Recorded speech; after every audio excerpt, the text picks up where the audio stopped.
Hello, my lovely little gemstones, it's Saphira, and welcome back to Fluffuary, a month-long event dedicated to Sanderside ships of all kinds. This is Day 6, Royality. The title is Little Moments, and the summary, a quiet night at home leads to a late-night talk.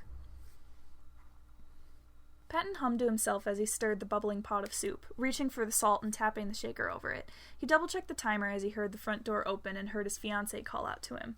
"Home!" Roman sung, hanging his coat up on the hook and dropping his bag at his feet. He kicked his shoes off and shuffled into the kitchen, finding the love of his life with his back to him, facing the stove. Patton grinned as Roman's arms gently wrapped around his waist, and he tilted his head back slightly to let Roman's chin fit in the crook of his collarbone. "Evening, sweetheart. How was work?" The other groaned, hiding his face against Patton's shoulder. Patton snickered. "That bad, huh?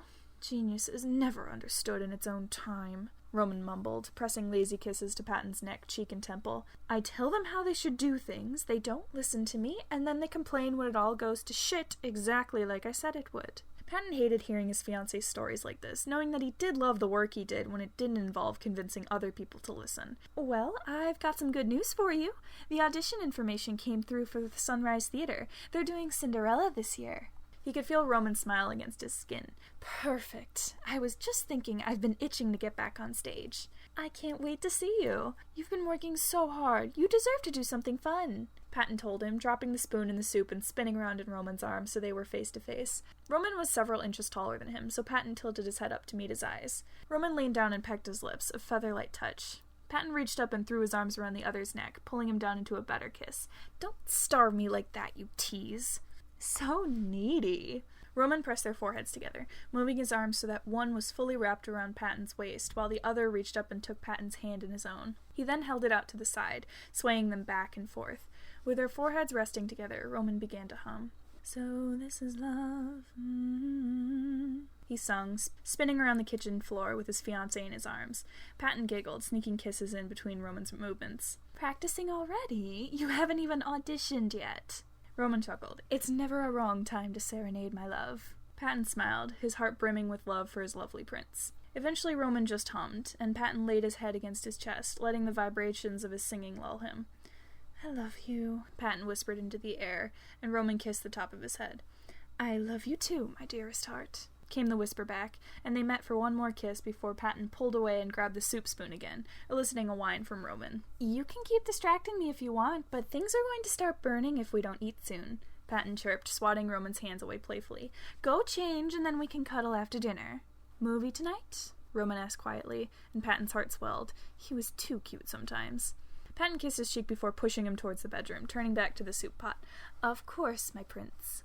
Dinner went quickly. Roman always ate more when he came home frustrated from work, so they ended up not having leftovers to put away. They washed the dishes side by side, flicking water at each other playfully.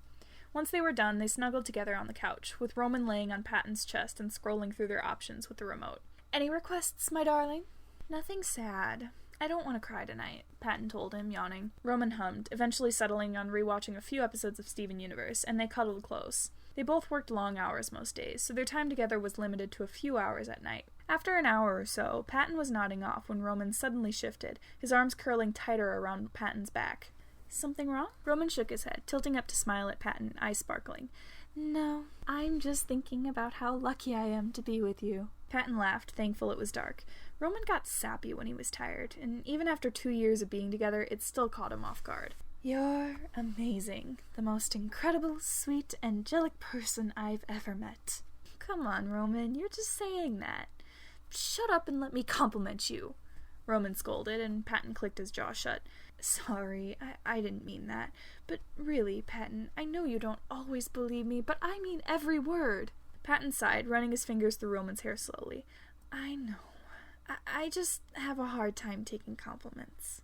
Roman sat up, leaning in to kiss Patton's cheek. "Then I'll keep doing it so you can practice, because you deserve to know how much you mean to me." Patton sniffed, wiping at his eyes. "Roman, I said I didn't want to cry tonight." His fiancée laughed, pulling him into his lap and kissing his hair. "Sorry, my love." Patton snuggled into his chest, sighing. "I want to believe you so badly. I'm sorry." "You don't have to apologize. I love you, and as long as you believe that, everything else will come. Can you believe that?" "Yes, I can believe that." Thank you all so much for listening. Make sure to like, comment, and subscribe to make sure you don't miss the rest of this series. If you like my writing and you want to hear more, you can check out the other videos on my channel, or my AO3 link is in the description if you want to read them for yourself. See you next time.